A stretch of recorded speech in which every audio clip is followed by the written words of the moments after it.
One, two, three. Whoa! Quaker Kid Productions, it's an earthquake! Quaker Kid Productions, 20c.com.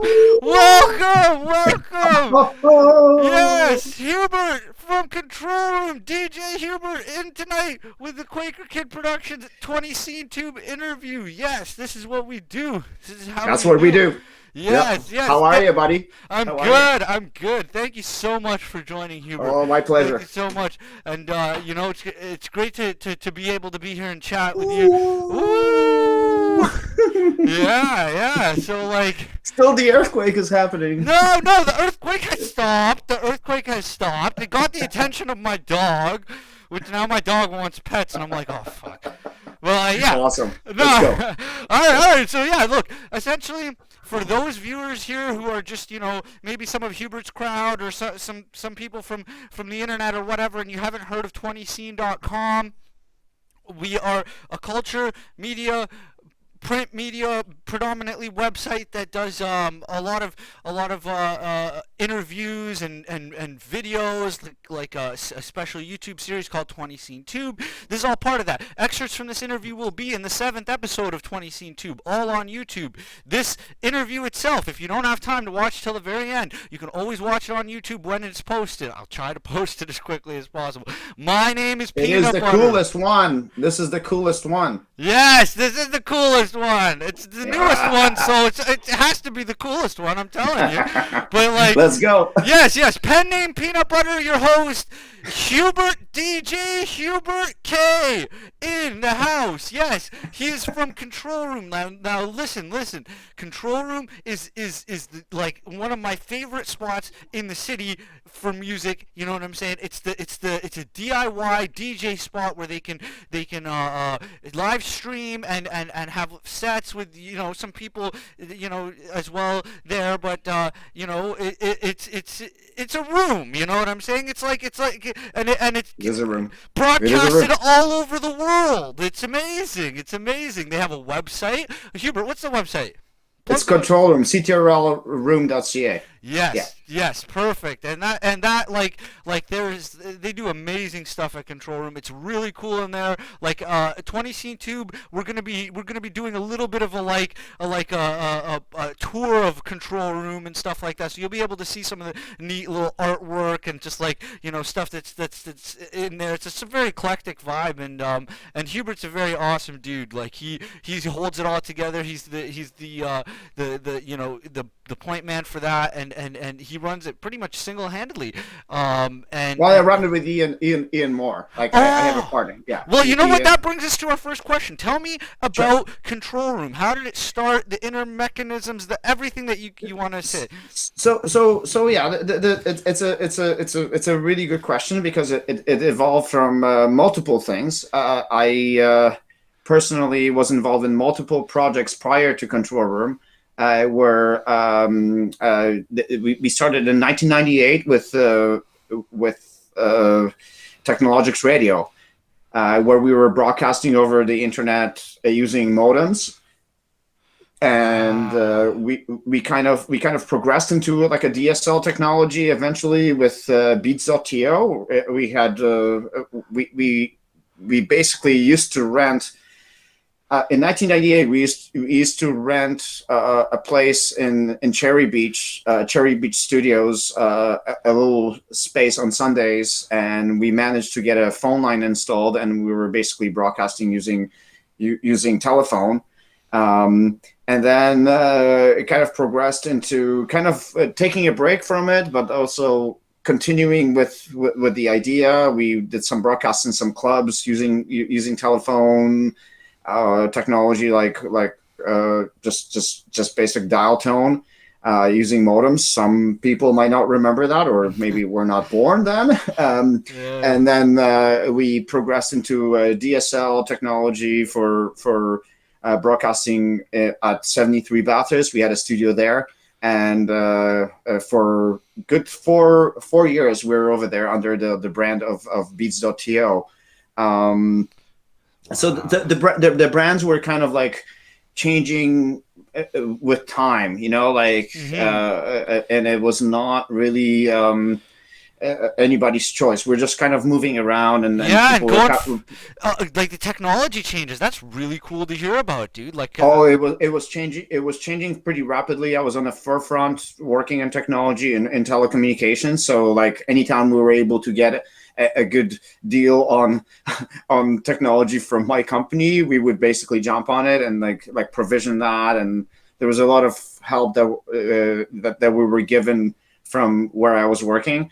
And so as we moved along, there was a huge pause. But what really draws you into projects, and I mean, you probably know this from yourself, like the things that you do with your project, it never really dies. It never really goes away. Like there's always going to be the time when you maybe gonna stop it. And what I found is like if you stop it, you remove yourself from the environment. So you remove yourself from the scene. yeah, yeah. And you really quickly disappear in Toronto specifically. And this is something that I really wanted to tell you. Yeah, I appreciate that. But what you do retain is your reputation.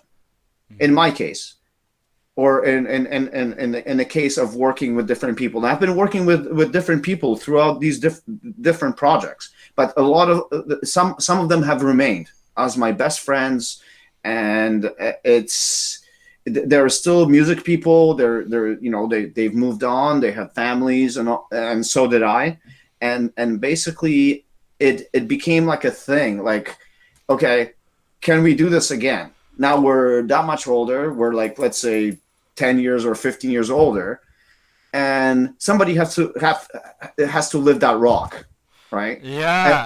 And I was always the one lifting the rock. And with what you see or what you've learned about me, like we've met 2 years ago, Yeah. that basically I'm fine with lifting that rock. Yeah, yeah, and that's like you do that really, really like in a positive way, and very, very, stoically, and I really appreciate that about you. But leading up to like control room, so what was the iteration just before control room? Because I thought it was 2014 or something around that time. That's right. That's right. So basically, we all had kids.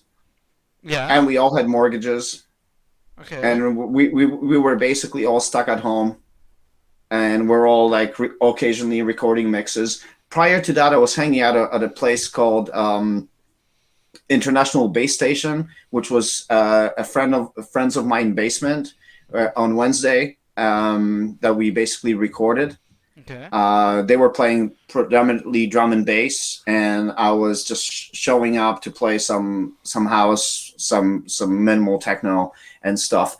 And once this whole thing passed, and everyone was kind of born, and everyone was fine, in my environment, it was a bike ride. It was a bike ride with that I did with my ex roommate. Who I initially started control room with, but we had to separate because of his idea versus my idea, where I was more community driven, where he just wanted to have a studio. And so he removed himself from that, and then I continued with the program. So I wanted to bring the community back. So Right? did that happen like prior to 2014 or No. so 2014 is when it basically happened. There was a very short time when we were actually together trying to figure out what are we going to do with that space. ah And then we kind of just went on separate ways, and I kept the room. sick. Okay. Yeah, so I kept the room, and I said, okay, so now we're going to go back to this cultivation of culture, of DJ culture or music culture. It doesn't matter. Like it's just anybody's invited. Anybody can do anything in there, and let's move on. Let's just move. Like let's really put a schedule together. I was known. I know a lot of people in the DJ world of in Toronto, and then the community just came together. Like they were like, I want to play, I want to play, I want to be here. Like I want to be here just to play. Like I don't like. Yeah, it's like almost 10 years now, and like you're still there's 7 years, yeah. yeah, But there's yeah. still that excitement about it, you know, and it's still like that. I really like gravitated towards that when I first Well, how did dropped we by meet? there. Well, I found out about your location through a friend of mine. Like I found out I met you at an event. Particularly, it was a September something in 2019 or 2018 or something like that. I covered it in 20scene.com. It was when I saw Decozy and Tiki Tai for the first time and stuff like that. And you were randomly there, and it was my buddy Patrick who introduced us. And Right. yeah, shout out to Patrick. He's awesome. I did an interview with him just talking about like some of the badass stuff that he does in his life, because he's a real interesting guy himself. But yeah, no, like he introduced us, and you were like, yeah, come check out a control room and stuff like that. And I think I got on your socials or something like that, and it was just there was one random DJ event, and I dropped by. I was like, I don't, I know the Junction, I know that area, or is it Stockyards? Sorry, like it's over. It is Junction. Junction, that's what I thought. Yeah, yeah. Yeah. And like yeah, so like I know that area a little bit, so I was like, whatever, I'll drop by. And it was like one of my favorite decisions of all time, because like as soon as I showed up, I was like, I'm in the right place right now. Well, not even that. We met, Yeah, and now we're doing this, which is amazing. yeah, dude, and that's what like I want to talk about you a little bit, like Sure. so it's like tell us a little bit about the man behind Control Room. Whatever Uh, details you want to spare, like about you in specific, like the man behind the phenomenon. well, it's kind of funny. Not so much funny. It's not like funny like comedy, but like I got into this so-called hobby or business or whatever you want to call it, uh, because I wanted to play music. Mhm. Okay. I was a I wasn't as a kid. I grew up in Poland, and I had no way of collecting music because of the restrictions back in the time of Cold War, or however people interpret that time. I used to record tapes. I met a friend. His name was Radek, and he had some connections to get some music, and then we ended up recording tapes off of Radio Luxembourg, Oh wow, that's out cool. of his grandpa's antenna. And so it kind of grew to be like a bigger thing, because like now we have this liquidity of MP3s, and just going on and buying stuff like Yeah. $1.29. Like, you want a track, you can buy the track. Like, but before that, this is where I come from. I come from like a really basic environment where you had to make tapes, Mhm. but you really had to make those tapes. They were not even recorded. There was so much stuff going on during the Cold War that like it prohibited us from having the music. And Yeah. the only thing that we had was like connection to like East Germany and Hungary and other places, and somehow we managed to get all these tapes. And then I have some of these tapes with me in the back somewhere. That's Um, awesome. but it wasn't an easy time. But I wanted to play music for people, right? Yeah. It's not even like just having a time in your life when you want to be a DJ. Like today, everybody is a DJ. For me, it's not that. It's more like I will play you some tracks that are like that's what I think. They're going to be synth bass. I was really into electronic pop Mhm. in the 80s. Huge, a huge fan. While my friends were listening to AC/DC, Dio, Judas Priest, I was always listening to like Aha and Depeche Mode, other things, which is a lot of melodic stuff. And it's still in my world, that's what I like. Like if that's it. And then from that point on, I kind of made a decision that, like, you know what, at one point I will become a DJ. So I spend a lot of time going to play the record in Toronto, learning how to bought my first turntables, which was, in 1997. I bought my first turntables, and that was a pinnacle moment, because I had to bring them on the bus from like Mississauga. I had to bring them home to like Adelaide and John and downtown and lay them down. And I didn't know what to do with them. I had no idea. I had to buy needles. I had to go to play the record, buy the needles, do all this stuff. It was all like something that I thought I'm going to do. And this is basically how it works. So yeah, I went through the entire motions, and I got involved in the scene. Very early on, went to a lot of parties, made a lot of contacts through that channel, and always remained true to being part of it. Yeah, yeah, and it sounds like like that you really wanted music to be a part of your life. Like you didn't want to, sort of grow out of it or something, or it just be some sort of a phase. And that's what I really like admire about you. I look at you and I'm like, wow, this is somebody who really incorporated music into their life and said, hey, no, I have a place for this on the shelf of my, existence. And 100%. And that's really cool. And like, and that's, so like you sort of started to answer this question a little bit, but like I just wanted to really sort of pinpoint on it and ask you, if you can speak a bit about your DJing and over the last 25 years in the house scene, and like, I guess like just talk to me a little bit about what that's been like. I mean, it must have been some journey. So basically you come and go, right? Like you shut yourself down. You have you have family, and like you have all this stuff, like everything that happens. And music definitely drives your perception, like of how you feel in terms of music. Like it could be. I just recorded something for Carbon. Which is completely minimal techno, almost minimal techno. Like it all depends how I feel, right? Okay. I don't have to necessarily play, vocal house every day all the time. Music is a feeling, and it's part of the journey.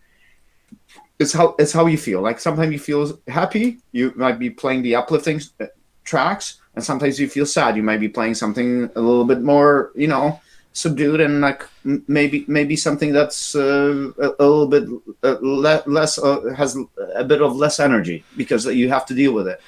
Yeah, so like what I'm getting is from what you're saying is that there's, like in order to have longevity like you have in as a DJ, is sort of, you have to delve into the variety and like get into different things, I guess, just to stay interested or sort of Absolutely. Like excited. But like 100%. What else? 100%. What else has sort of like allowed you to just keep relevant? You know what I'm saying? Like that's like. You know what? Having people around me has a huge relevance. Like yourself or many other people, that the project stays relevant.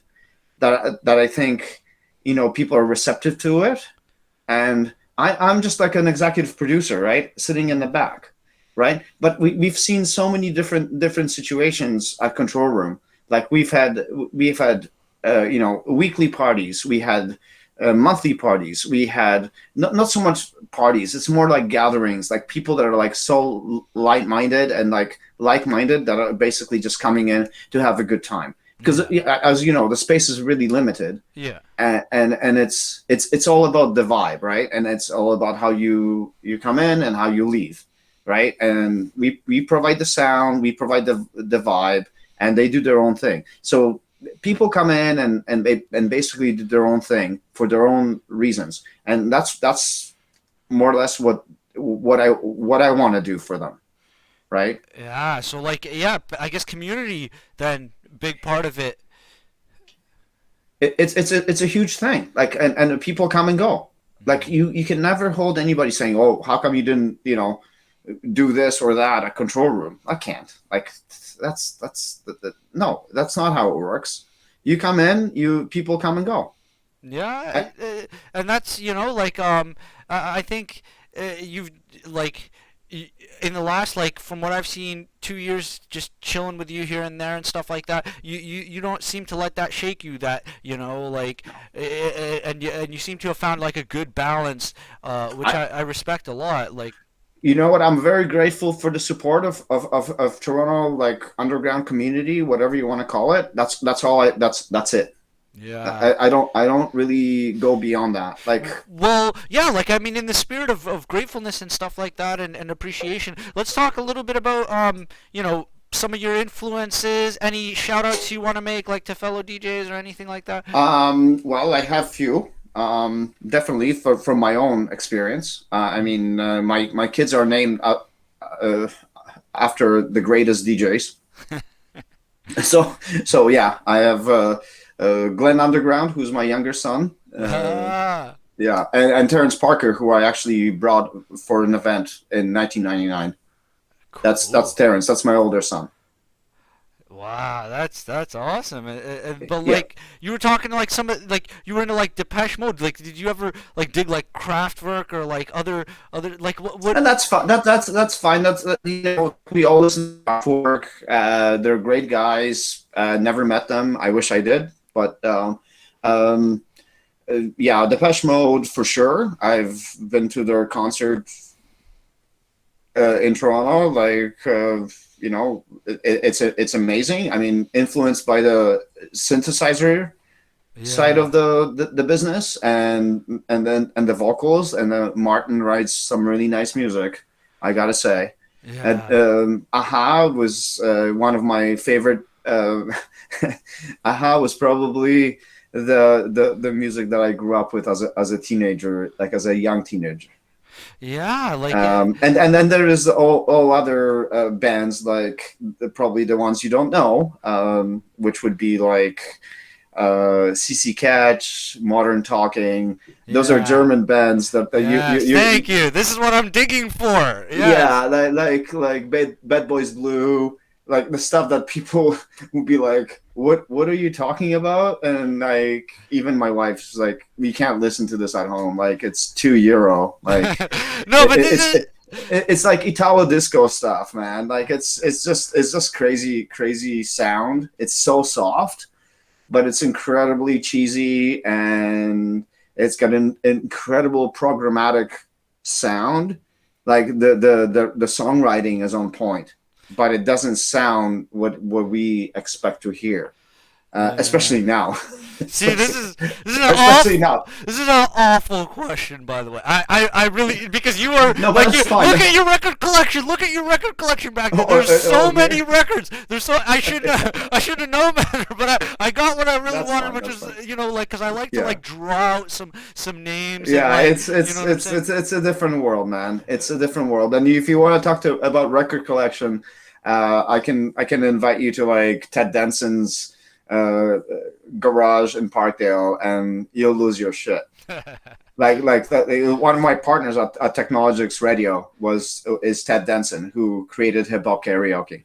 Oh, sick. Like, yeah, I can bring you over there, and he's like, an old guy like me, and it's just like, you want to talk about records? His wife used to have like a CIUT show doing hip hop, and like they live together, and like they Yo, have that's so cool. all this stuff. But yeah, like you create these relationships. Mm. You create these relationships, and you should be really true to those relationships. You should never be. I'm not going to mention the word. You should just stick. You should stick together, Yeah, right? yeah. Right. You Uh, should just stick. You should just stick together. yeah, exactly. Move And forward together. Yeah, yeah. yeah, move forward. There could be some, people come and go, but like at the end of the day, ask me the next question. Yes, yes. All right. Let's do this. So this one's gonna be a little bit of a sidewinder, but Sure. I am sort of like curious because you seem like like an interesting dude, and I'm gonna have a bit of fun and ask, okay, if you were trapped on a desert island, Sure. you could only watch two movies on repeat. There's like a television on the One movie. beach, one movie on repeat. You know what Blade I'm Runner. Blade Runner. Ah, there That's a you good go. one. That's a good one. Yeah, I wanted to see if you had good movie taste. Yeah, no, I've got you covered, dude. Like Yeah, I Blade can Runner is a watch good that one. over and over again, Yeah, and, yeah. and have a beer. Yes, yes, yes. Yeah, Blade Runner. Excellent. Blade Not even Runner. two movies. Yeah, One. just one. That's good enough. Blade Runner is yeah, like The that's. original. The original. All right. So like, okay. Yeah, now we touched a little bit on this, and I want to get like more out of it. Like, what is the wildest control room story? Like, you gotta have a couple like just crazy sort of, you know what I'm saying? Like, Yeah. So yeah, yeah, like definitely the room gets filled in. Like um, we did have maybe 2017. 2017, 2000, yeah, 2016, 17. It was, I think if I can, it's probably Paul Alfano's masquerade party. So what yeah, happened? What happened was, um, we created this thing at Control Room before he went out and did his uh, show somewhere else. yeah. But it happened at Control Room first. The first one? Yeah, because I'm gonna ask you about one But of I can those. I can find you the video. Like I can find you the video. I can show you. It That's basically cool. was like he thought about it, and then like, yeah, it was probably the best thing that ever happened. And we had some great DJs over there. The vibe was really good, people really good, and we've had some basically really clean parties, and we will have clean parties at Control Room. Yeah, I that's don't know, cool. like That's not a bad vibe at all. And like Paul Alfino's a friggin' awesome dude. Like it's yeah, awesome. he's a great guy, Yeah, great yeah. guy. Like Yeah. he's a good DJ and everything like that. Like and but yeah, like it's there's nothing wrong with the kinds of jams that you guys have. Like I mean, given the limitations, like people will see, and if you watch 20 Scene Tube episode 7, you will see the full sort of 360 view of it. Unfortunately, if these guys went, if like Hubert and all of his friends went balls to the wall with parties there, they would get kicked out because there's like the capacity is You like know what? We just have to play by the rules at this point. I yeah. don't we shouldn't talk about that. But Yeah, yeah, yeah, yeah. yeah, But yeah, yeah. that it's cool to hear that you guys still like get like wild in there. You know what I'm saying? Because like that's Well, it got wild a little bit. I don't know if it was what was the reason for that. I don't really. I don't know. The influence and whatever, right? But like we kind of like I try to monitor the space, hmm yeah, and after a while, I trust my people, right? yeah, Like I yeah. could, like I can just leave them there, and they will do their own thing, and they'll leave appropriately, and like we have a good relationship with the people that we work with. Yeah, yeah, and like I know you guys like you don't go completely out of control because it's like you've been there for so long. You know what I'm saying? You can't. Yeah, exactly. So You like can't. it's a testament to like just how sort of like responsible you guys are Well, we set the with what rules. you We do. set the ground rules. I mean, not to talk about it in an interview, but like Yeah, we sorry. we we we do set the ground rules, and like everyone understands. Yeah, yeah, and that's cool because like a big part of what people are into these days is like yeah just social responsibility and all that stuff and but moving on uh so like what are some of the big name DJs and like the regulars at Control Room these days like Well, right now we're sitting pretty low. I gotta say, like we're trying to like be sitting ducks. So I'm doing my Wednesday nights. There hasn't been really anything going on in terms of like regular shows.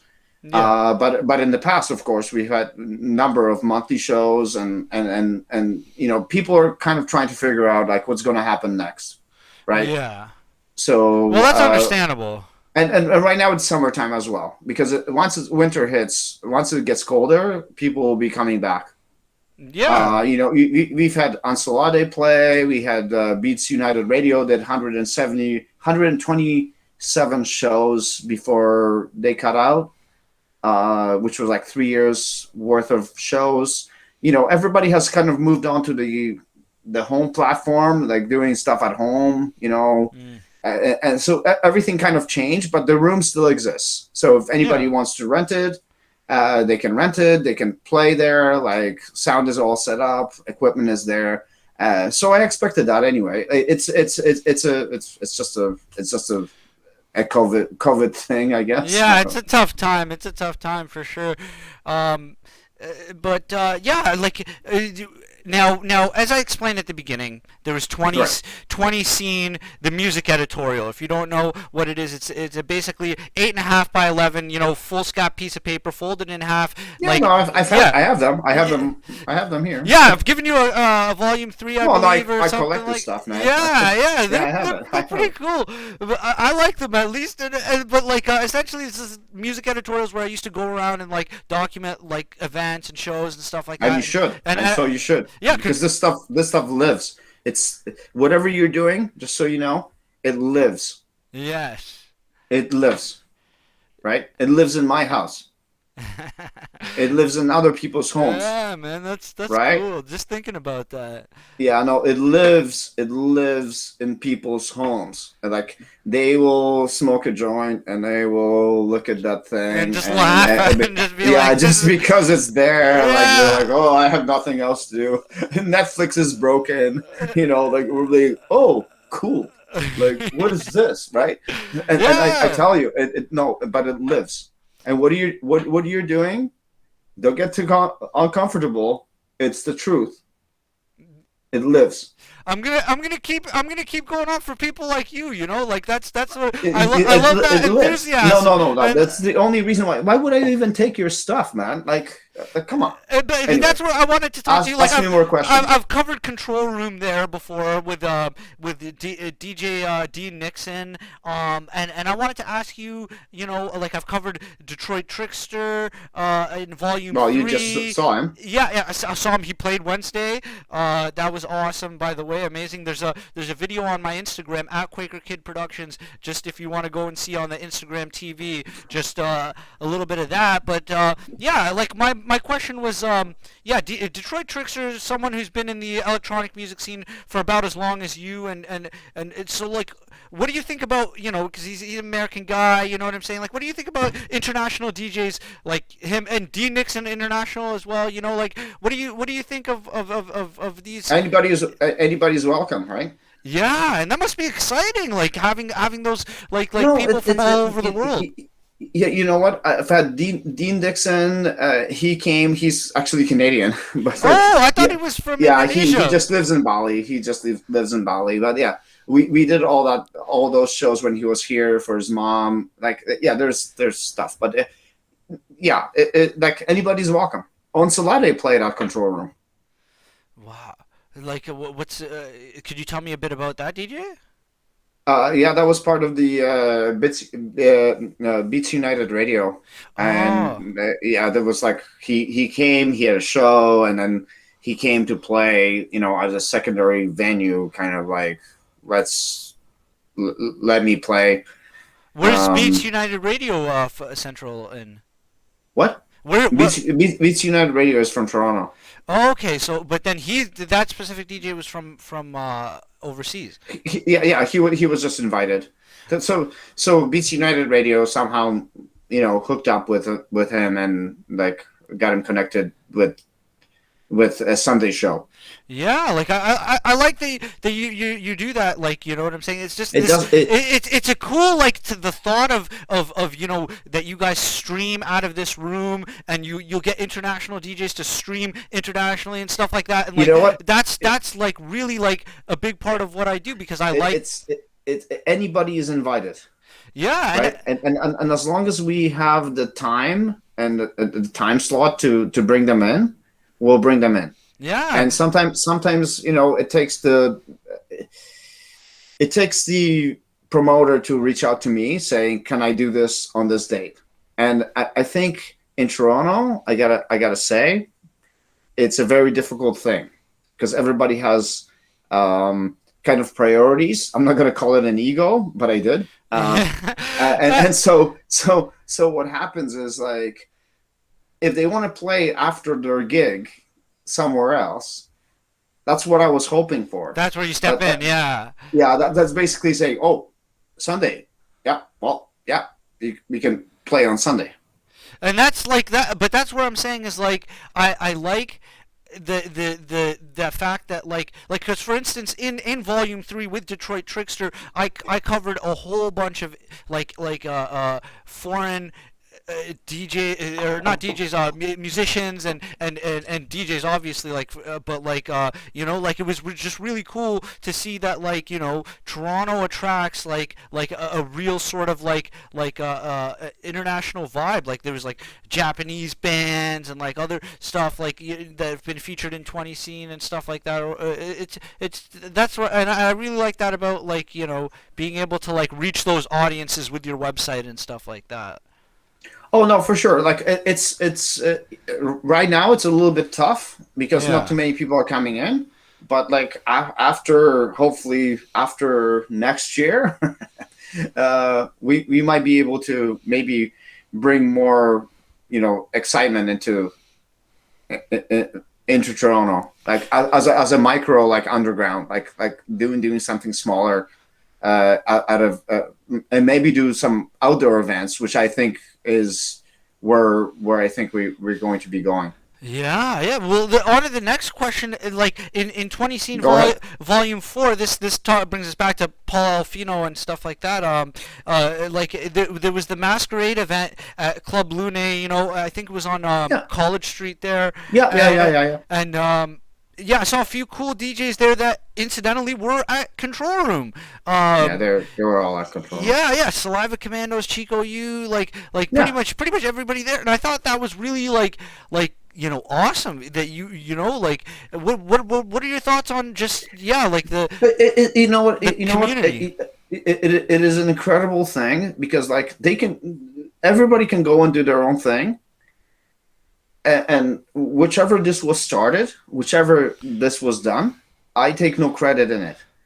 What I want is community. Like if Paul wants to go and do his own thing, no problem. Like where it started, where it ended, no problem.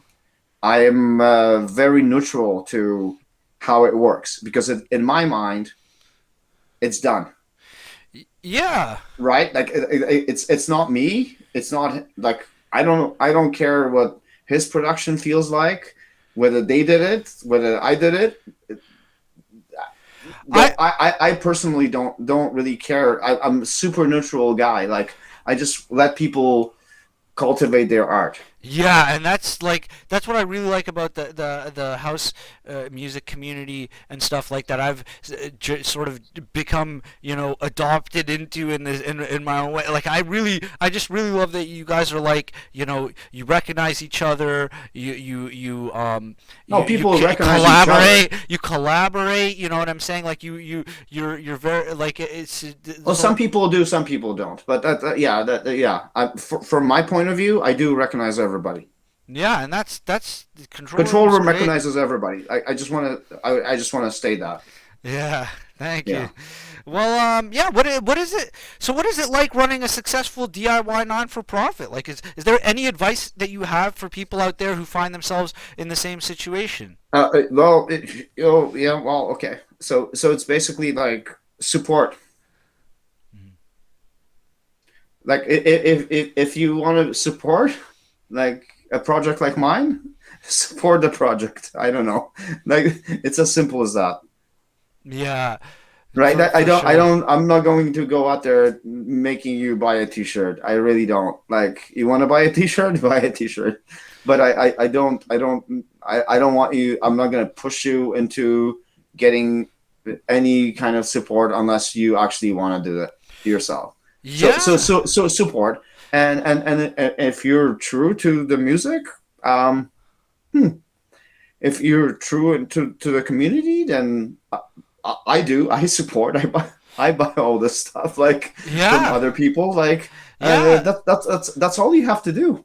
And it's That's as simple as just even watching this interview or like talking to like oh, people about absolutely. what's going on or like a Absolutely. like Yeah, absolutely. Like it has nothing to do with anything. It's just like you're in or you're out. Like you like it or you don't like it. Like Yeah. Well, what is then the future plans for Control Room? Like, is there something in the works? oh, there's a couple of things in the works. I cannot talk about it. Ah, well, I definitely wanted to just pick at you there, Yeah, I see if can't there talk was about it. anything that No, I cannot. Unfortunately, those parts of Control Room we cannot talk about. Well, Yeah. yeah. But there are things in Control Room. Please hit me up in 6 months, and we'll talk about it. Yes, yes, your host Peanut Butter, much appreciated here. You know what I'm saying? Like even just knowing that there's something in the works. There's things in the That's works, but good. there are a little bit bigger plans, and we cannot really discuss any of it Okay, because okay. they're a little bit more of a bigger thing. So this is a final question. Final Sure. question.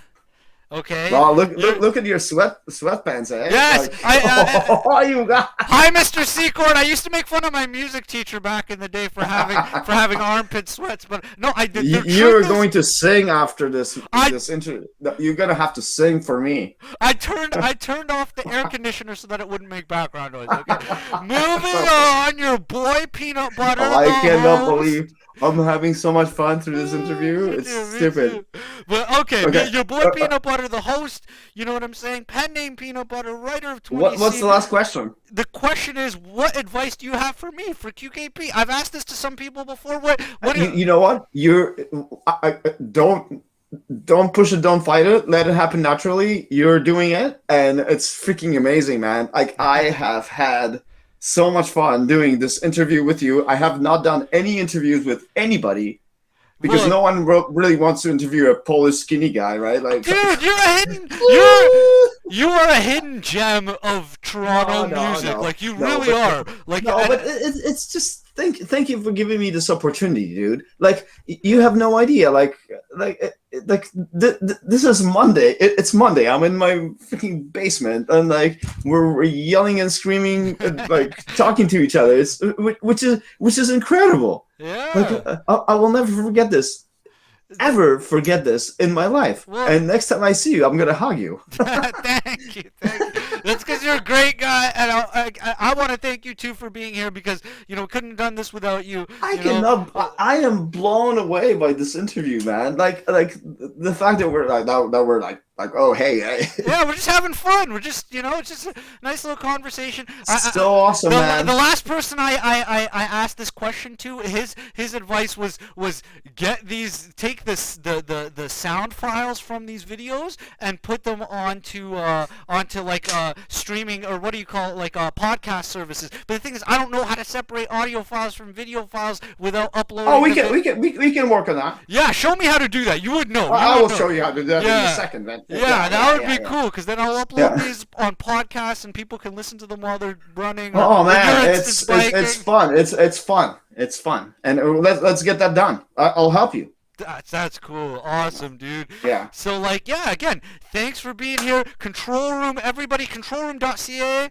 Check it out. You know what I'm saying? 20scene.com. Check it out. You know what I'm saying? This is going to be like excerpts from this is going to be on 20 Scene Tube episode 7. All of this is going to be on YouTube. QKP Media. Check it out on YouTube. And yeah, thank you so much all the viewers. You are all awesome. And blessings to everyone. And Everyone. yes, Everyone. yes. Stay cool. Stay hydrated. Let's go on. All right, peace out, party people.